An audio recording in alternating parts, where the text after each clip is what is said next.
When the bitter northern winds sweep down into Beijing, carrying the frozen breath of the Mongolian steppes, the capital seems to fall into winter sleep. The streets grow quiet, the sky turns the color of ash, time itself appears to slow. But there is one place that does not sleep beneath the snow. When winter arrives, it awakens. This is the Forbidden City. Imagine yourself standing before the Meridian Gate.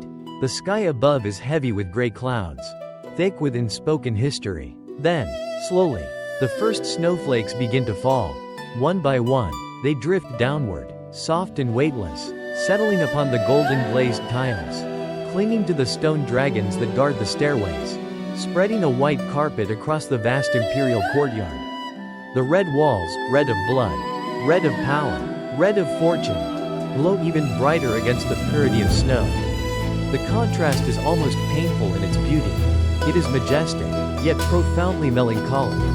This is not merely a palace.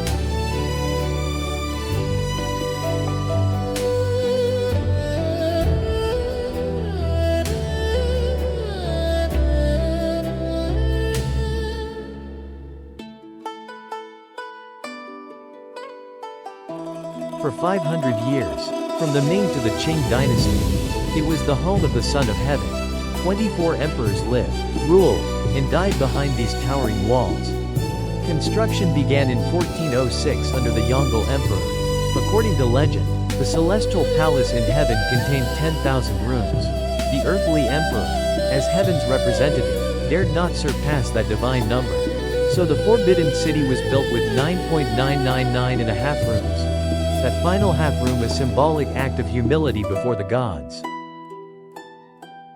Cross the golden water bridges with me. The artificial river beneath them, once flowing like jade, now lies frozen under winter's grip. Our footsteps echo across ancient stone. In imperial times, only the emperor could walk along the central path. Even the highest-ranking officials were required to step aside. Power here was expressed through symmetry and scale. Everything is aligned, measured, controlled, a geometry of authority.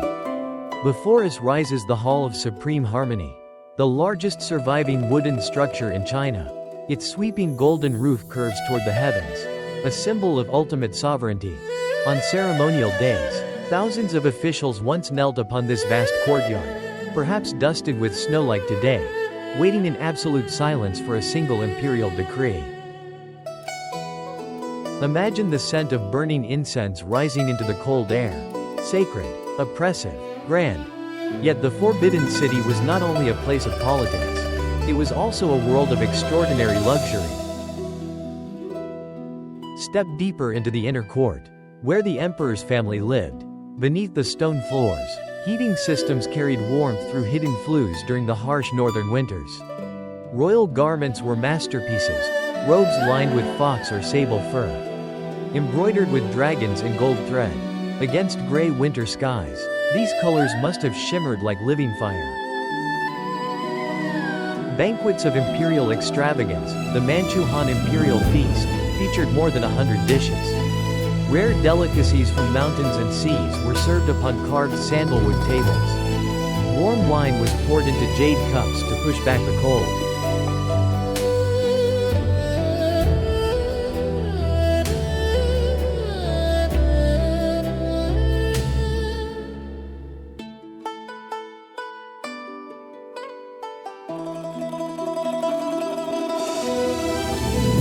And yet, behind such splendor lay quiet captivity.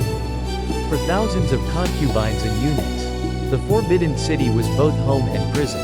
Once inside, few ever returned to the outside world.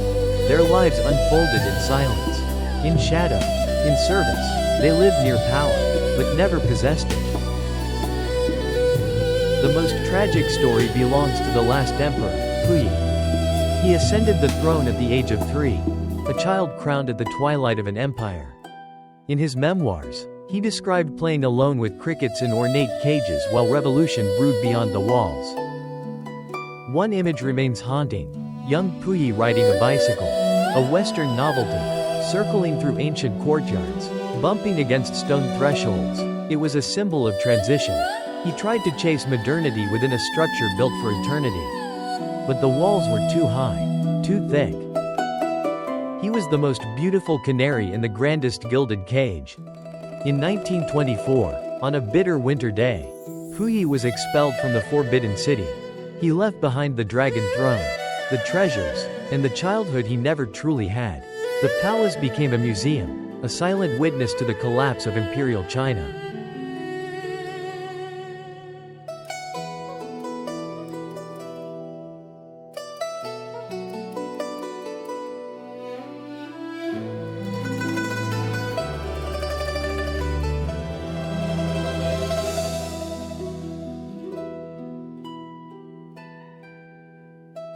Today, as you walk through the imperial garden, ancient cypress trees still stand, enduring wind and snow as they have for centuries.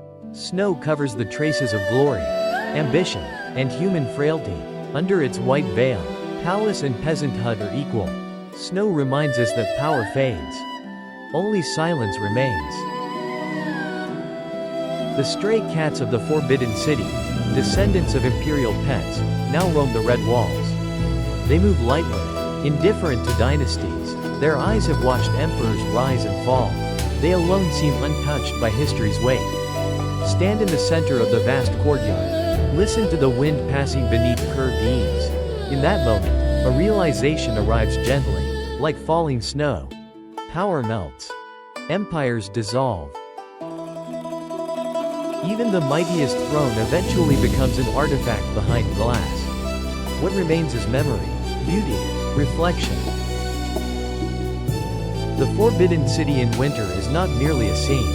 It is a meditation on impermanence. A quiet poem written in red walls and white snow. It teaches us to treasure the present. Because even 5 centuries of absolute rule can vanish like frost under spring sunlight.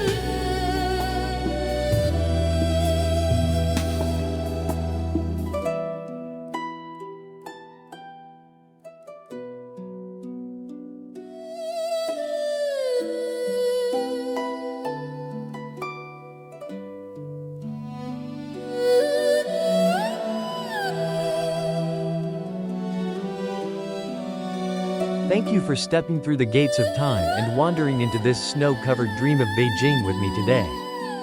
May the stillness and solemn beauty of the Forbidden City offer you a moment of calm within your own winter. If you are moved by stories where history breathes through architecture and silence speaks louder than power, join me again as we continue exploring the world's timeless wonders. Farewell to Beijing. Farewell to the snow resting upon golden roofs. And until our next journey into the open pages of history.